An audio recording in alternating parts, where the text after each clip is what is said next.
Assalamualaikum warahmatullahi wabarakatuh. Selamat pagi untuk seluruh siswa kelas 96. Kita lanjutkan tentang persilangan monohibrida kita minggu yang lalu. Misalnya disilangkan Pisum sativum batang tinggi, tapi udah diketahui genotipnya T besar T kecil dengan Pisum sativum batang pendek, dan genotipnya juga udah diketahui T kecil T kecil. Tentukan hasil keturunannya. Jadi di sini di soal tidak ada dimintanya F1 F2.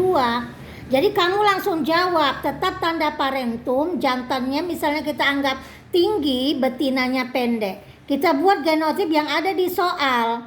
Kemudian carilah gametnya. Kamu udah tahu cara mencari gamet.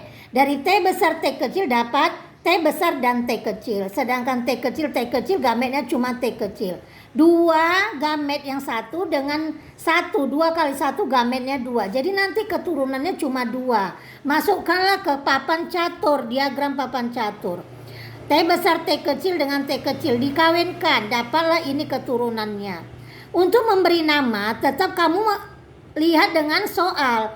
Ada T besar tinggi, gak ada T besar pendek. Jadi kita cuma dapat 2. Tinggi dan pendek 1:1. Begitu juga dengan rasio genotipnya T besar T kecil banding T kecil 1:2, 1:1. Jadi beda dengan monohibrid yang minggu lalu. Di situ ada dominan, ada resesif. Di sini tidak ada disebutkan. Ya, jadi kalau nanti disebutkan langsung T besar T kecil berarti kamu ingat, oh itu hasil persilangannya pasti 3:1. Tapi kalau tidak ada yang heterozigot, pasti gak ada F1, gak ada F2. Langsung anaknya cari, dapat gametnya, masukkan kotak. Begitulah anak-anak untuk monohibrida penuh ya.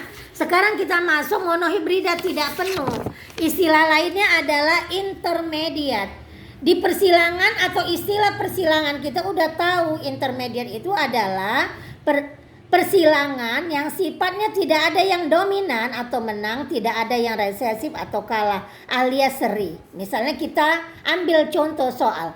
Disilangkan bunga Mirabilis jalava atau bunga pukul 4 merah dengan bunga Mirabilis jalava putih. Diperoleh keturunannya bunga merah muda. Jadi dari sini gak ada si merah dominan, gak ada si putih resesif, langsung muncul anaknya merah muda. Ya, tentukan hasil F1 F2-nya katanya. Jadi kita tetap jawab seperti biasa. Ambil misalnya jantannya bunga merah, betinanya bunga putih. Misalnya kita ambil hurufnya huruf M. Berarti si merah misalnya kita buat M besar harus si putih M kecil. Walaupun gak ada yang dominan resesif, ini kita tetap buat. Bisa aja kamu buat M putih itu M besar atau merahnya M kecil. Pokoknya di sini nggak ada yang menang, nggak ada yang kalah. Gametnya tetap sama. Disilangkan dapatlah hasilnya F1 bunga merah muda ya. Nah, dengan sama seperti monohibrida penuh kemarin tapi penotipnya yang berbeda. Dah. Kemudian Pak Mendel tetap melakukan persilangan F1 sesamanya. Kita silangkanlah yang ada di F1. Nah, apa yang ada di F1? Bunga merah muda dengan bunga merah muda. Genotipnya udah tahu, ambil genotipnya. M besar, M kecil. Dan yang satu juga M besar, M kecil. Ini kan gametnya dapat M besar dan M kecil. Ini juga 2 gamet yang sebelah sini, jantan. 2 gametnya, jadi 2 kali 2, 4. Jadi seperti yang kemarin, tetap masukkan ke kotak papan catur, dapatlah hasilnya ini. Untuk memberi nama tetap tengok soal. Kamu buat di situ di soal ada M besar merah. Ada M besar M kecil merah muda. Kalau kemarin kan semua ada M besar merah. Ini enggak karena di soal ada M besar M kecil merah muda. Dapatlah penotipnya 3 anak-anak. Ya, bukan 2 lagi. Merah banding merah muda banding putih. Merahnya ada 1, M besar M kecilnya ada 2. Berarti merah mudanya 2, putihnya juga 1. Begitu juga rasio genotipnya. Ambil hurufnya. Nah, tetap dapatnya 1:2:1.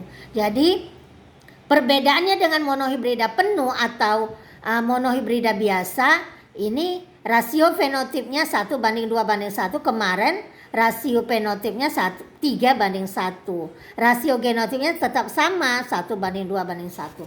Begitulah anak-anak untuk melakukan persilangan monohibrid dan intermediat. Ibu harapkan kamu bisa mengerti dan mengulang-ulang. Ibu akhiri dengan mengucapkan wabillahi taufiq wal hidayah. Assalamualaikum warahmatullahi wabarakatuh.